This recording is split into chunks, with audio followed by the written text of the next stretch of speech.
Hello people, this is Sonali, the Melodramatic Bookworm. If you've been here before, welcome back, and if you're new to my channel, welcome to the Melodramatic Bookworm family.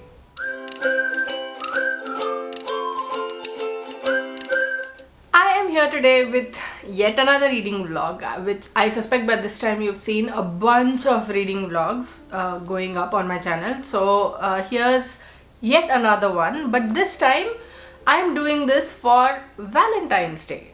So this is a bit of a bonkers idea, it feels like to me, but for Valentine's Day I wanted to do something different, in the sense that I'm still going to be reading books for my channel, but I wanted to read as many romance books as I can, and I'm thinking it would be an even more poetic idea that if I could read 14 romance books and put out the vlog for you.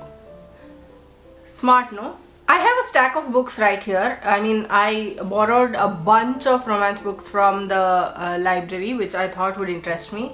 A couple of them were on my TBR already, and a bunch of them I borrowed because I have read this author. I started reading this author duo last year, and then I was like, whichever book by this author I see, I'm going to put it in my basket because and one of them could be a very bad idea. So how this reading vlog is going to work is that it's not going to be an aesthetic reading vlog, so please don't expect that. I mean, if it's going to be a vlog for Valentine's Day, I feel like it should be aesthetic, but this is not going to be like that. Because there are 14 books that I will be talking about. What I will do is that as soon as I finish reading any book, I will come and talk about it. That's all. And yeah, there's not much more to say other than that, except that I actually finished reading one romance book yesterday. Today is the 2nd of February, and last night I finished reading one of my most anticipated book releases of 2023, which was Highly Suspicious and Unfairly Cute by Talia Hibbert. It's a YA romance, and I must say I am disappointed. I mean, it's not bad, but there's no substance to it. I've seen all of this before.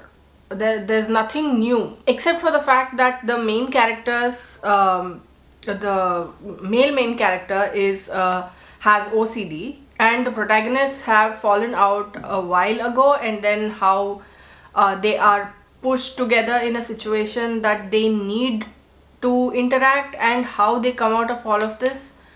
That forms the entire story, and I'm here sitting like something's going to happen, but nothing ever happens. It's the same thing, it's repetitive, roundabout, and I didn't expect this from Talia Hibbert. Honestly, their books was so good. What happened? Like, the Brown Sister trilogy was one of my most loved books. I think I read that series in 2021 I think, and I absolutely loved those books. But what happened? Because it just feels like they're doing it for just like that, SAE. And to think that this was one of the books that I was most excited for. Anyway, great start to this Valentine's Day romance reading vlog, isn't it? I'm just hoping the rest of the video at least goes better than how it has started, because I think I gave this a 3 stars, but it was just not up to that level for me. 3 stars is because it's Talia Hibbert and the writing is that way, except for the fact that except for the big fact that their writing is literally talking in circles. At one point I was like, I have already heard this before, why are you telling me this again? I mean, I know, I get the point, I remember. I mean, that's a miracle in itself, but I do remember. And just make it work. Make the writing work, make the story work, make it make sense. But no. And I feel like when a book by a favorite author disappoints you, that's when most of your anger comes out. Because you were expecting so much and you got this much.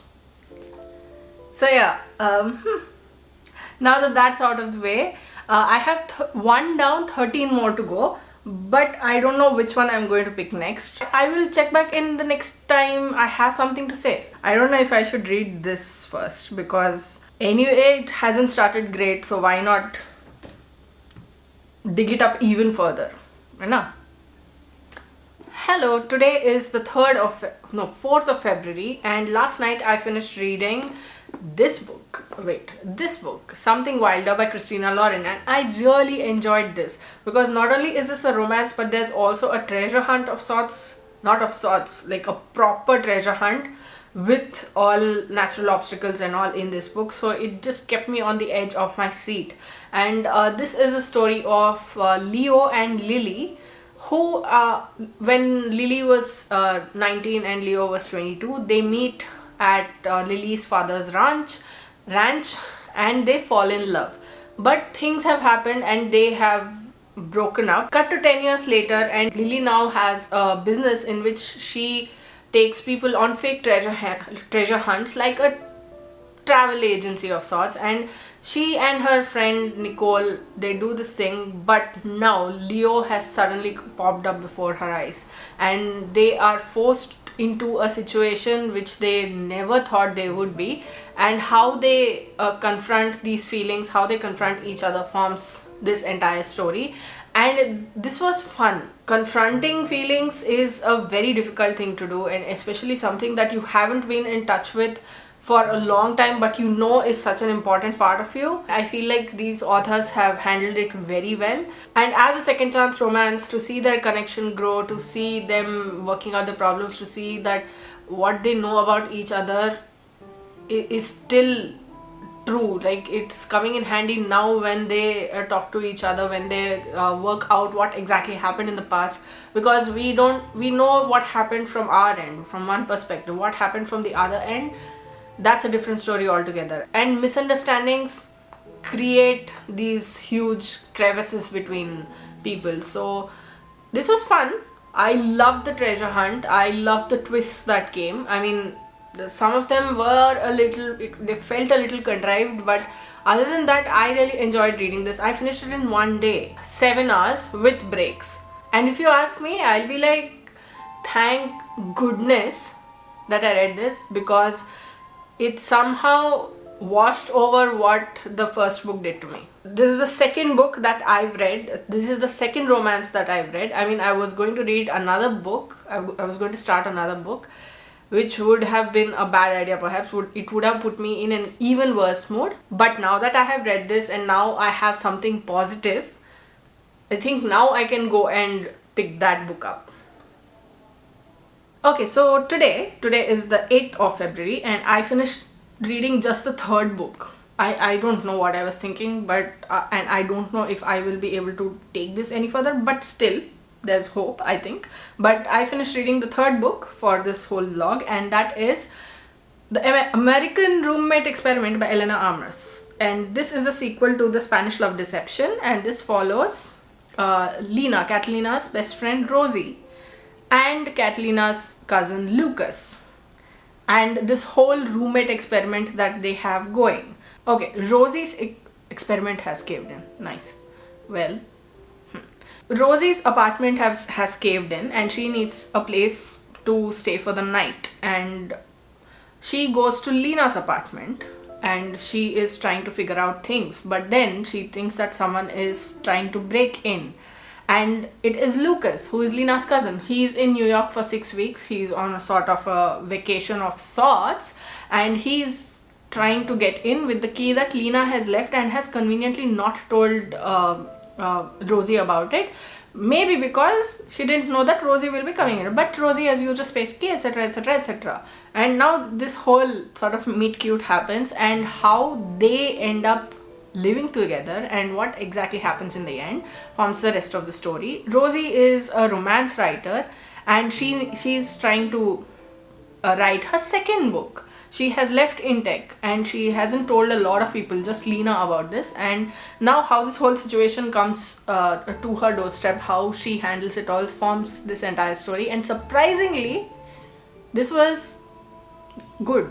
like, I went in with expectations that I was going to torture myself with this, because I did not like The Spanish Love Deception. It was one of my least favorite books of 2022. And this one was surprisingly good.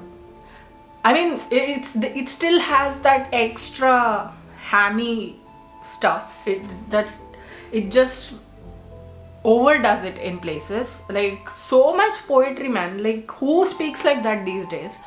That is there. It feels contrived, etc. All that is there, but it was still so much better. Like, the way these two actually form a bond, and how it builds up over some time, it was actually good, and I really liked it.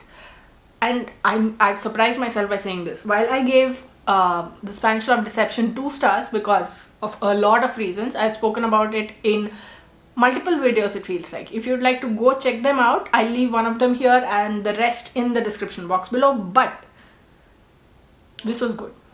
Of course, there are places in which she's trying so hard to say that I didn't understand this, maybe because it was in Spanish. He said something in Spanish, but I didn't understand it, maybe because it was in Spanish. I mean, we know. I mean, even if you don't know that what he's saying, you know that it is Spanish. You don't have to act all mysterious about it. Having been with Catalina for so long, having been Catalina's best friend for so long, you might have picked up on a few phrases, right? I mean, even if you haven't picked up a few phrases, you would at least recognize that what he's speaking is Spanish, even if you don't understand it. Hana? It's as simple as that. Anyway, so that was one that just pricked at my brain. And another one was, why are all the men in these books all warm and solid? What do you expect them to be? Like, I had this complaint with that book as well. But what do you expect these men to be? Liquid? Or gaseous? But, I mean, I know. But still. Yet, for this particular book, I didn't think that all of this was a problem. Like, I was able to easily ignore them and move forward with the story, and I really liked it.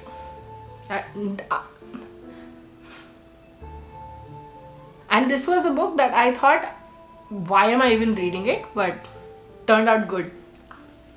Nice. So 2 out of 3 are good. Today is the 12th of February and I just finished reading a book. And I know it's a strange t-shirt to be wearing for a vlog about love, about books about love, but it is what it is. But today I finished reading this book. Wait. Summer at the Lake by Erica James. This is the story of 3 people: Floriana, Adam, and Esme.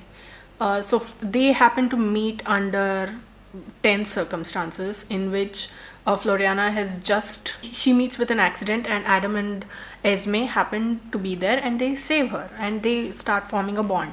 And now there is Adam's past to contend with, there's Floriana's past to contend with, and there's Esme's past to contend with, because she is an octogenarian. And how all of this comes through and how the story proceeds is what this book is about. And this is okay, I never thought I'd say this, but this is a slow moving book. Okay, you can't expect fireworks from page 1 because there's so much that the author sets out to do. She paces it very slowly and you have to have a lot of patience with this book. But it was also nice to read because in a world of wham bam romances, this was like very well built up. It was very well laid out. The bonds that the characters formed, the reasons why they did what they did, and how they look at everyone else in their lives, and how they try to understand, or do they understand or not, forms. That's what is one of the USPs of this book. And this had been on my TBR for a long time. It was gifted to me by a friend, but I have a copy back home in India, but I borrowed it over here and I read it for this vlog, and I'm really glad I did. This is now one of my favorite books of 2023. It's that good, personally, according to me. So if you're planning to pick this up, pick it up. It's slow paced, but it's going to be worth it. It's beautiful.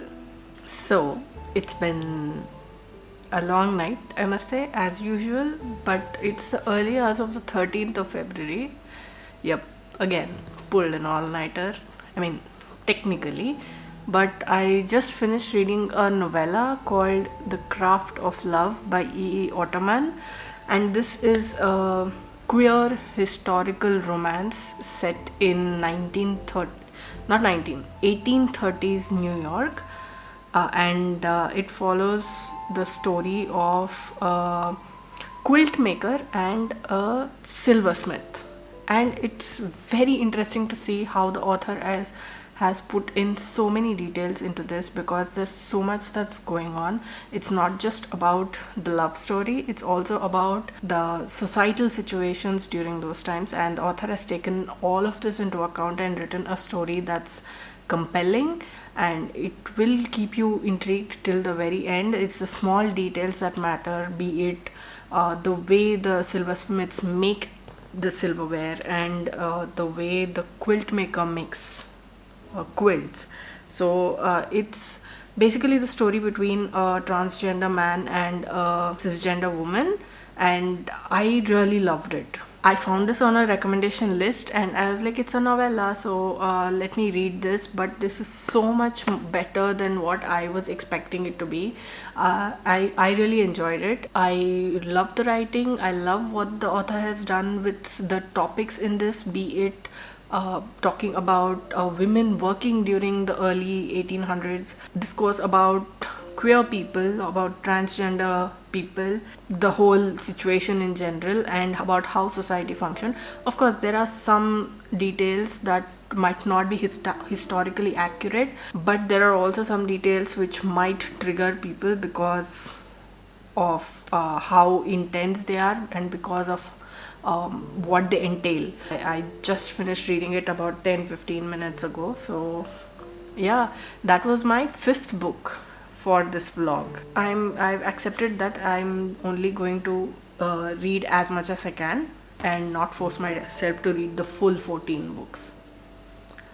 Hello. Today is the 13th of February and it is about 7:45 in the evening, and I'm in the same shirt as yesterday because I grabbed the first shirt that I saw and wore it again. Anyway, that was not needed. Please excuse the noises in the background, but just a few minutes ago I finished reading my 6th book for this vlog, that is Roomies by Christina Lauren. This is a story of Holland Backer, who is a sort of she works in a theater for a play that her uncle has written, and it's taken off very well. And she meets Calvin McLaughlin, and how they come into each other's lives, and how he saves her from something, and to repay whatever he's done, what she does is she offers to marry him so that he's not deported back to Ireland. And this whole thing kicks off about how their relationship begins to work, or does it cause them any problems, or the whole shtick. So that's what this is about, Roomies, because obviously once they are married they start living together and all of that. Wow, so smart. Anyway, so that's what this story is about. I read this in about, let me tell you how much, 6 hours to be fair, and I really enjoyed it. I mean, it was so gripping, fast-paced, like all Christina Lauren books are, and I found that I can just fly through them. But in some places I was like, what are you doing? Why? Like, just give some thought to whatever it is you're doing and then let it move, no? But I feel like it's also that in books like this, the characters have to do something stupid in order for the plot to move forward. So this is one such. I mean, I really enjoyed it till the very end. I couldn't put it down, and all that da da da da da, because it's a Christina Lauren book and all of that. And the ending was also a little too murky. It felt like, not murky per se, but it was, I think, roundabout. It just was became confused at times. But in hindsight, as I think about it now, as I'm talking and I'm thinking about it, I'm like, maybe that was the best for both the characters. So that's my update. This is my 6th book. So after dinner, depends on how my mood is, I'm going to decide which book to pick. So it's 2 a.m. of 14th of February, the day I said that I would be uploading this video, and I just finished reading a book on my Kindle. It's a novella. It's called Let It Shine by Alyssa Cole, and this is also a historical fiction novella in which it follows two people and their love story. Genius. But the point is, it's an interracial, interreligious love story set against backdrop of the, I think, Mississippi Freedom Riders and all of that. It follows a black woman and a Jewish man's love story, and it's good. It was a quick read, but it also had so much weight into it because of the history that it carries. It follows how white supremacists treated black people in those days, and the fight to be seen as human beings, as they are, as we all are, to be with someone else and to contend with how those people or that person's family sees you. It was enlightening, and it shows us how, despite having gone through similar things, it does not mean that we are all of the same opinion or that we regard everybody in the same way, because racism exists everywhere. Racism, sexism, misogyny, all of this exists everywhere. As I mentioned before, it was a good one, a short one, and it was my 7th read for this vlog. Hey people, so today is the 14th of February, which is Valentine's Day, which is, the whole point of this video, me reading as many books as I can. I started off thinking that I would read 14 books, but things happened in the middle and I could not read.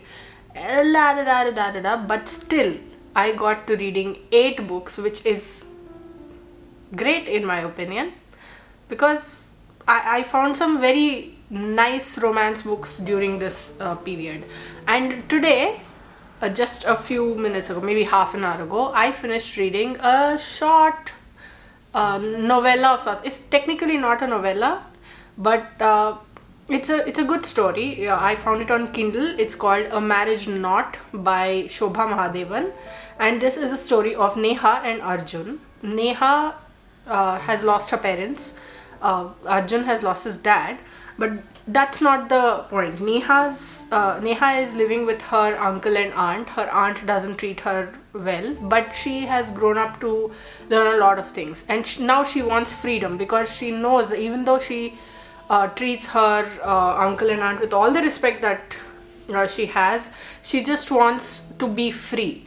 And Arjun, on the other hand, he wants the whole love marriage thing. He wants to fall in love and then get married, but they are thrown together in a situation where they both get married. So it's like a whole fake dating, a fake marriage thing that's going on, and how this whole thing forms this entire story. And I really enjoyed it, especially because I feel like these kind of stories, they have a very easy, breezy style of writing, and even though the writing is not top notch, it just you can fly through it. I finished it in about 2 hours. This was a little bit cliche in some places, a little bit too Indian Orthodox, and a little bit too, why are you slotting women and men into these places kind of thing, and there was also some disagreements I as a reader had with the characters, but other than that it was good. And I wouldn't say I'm really happy, I'm really glad that I read it, because we've seen this this kind of story before, it feels like, but it was a good entertainment, one time read, a good entertainment sort of thing that was going on. So that was my 8th book. Wait, 1 2 3 4 5 6 7 8, yes, 8th book for this vlog. And it's about 5, just about 5 o'clock, and I don't think I can read another book before I have to post this video. So I've decided to wrap this up over here. So the whole result is that I tried to read 14 books for Valentine's Day. I really tried, but I could read 8 books, which is still, I feel like it's a lot. It's good progress. I don't know if you like reading romance or if you don't like reading romance, but I feel like in these 8 books that I've read, you'll have found at least one that you would be interested in. So let me know which of these 8 books has or have caught your eye, and which you will be trying, which you will be giving a chance to. And let me know what are some of your favorite romance books of all times, and also, of course, what you thought of this video. Did you like it? Did you not like it? Are you going to go and pick up any of these books? Let me know in the comments below. I'd love to hear from you. If you like this video, please like it and share it to spread the word. And if you like my content and would like to see more from me, don't forget to hit subscribe and click on the bell icon beside the subscribe button to get notified as and when I post new videos. Thanks for watching. I'll see you in the next video. Until next time, keep reading, keep watching, and add melodrama to your life.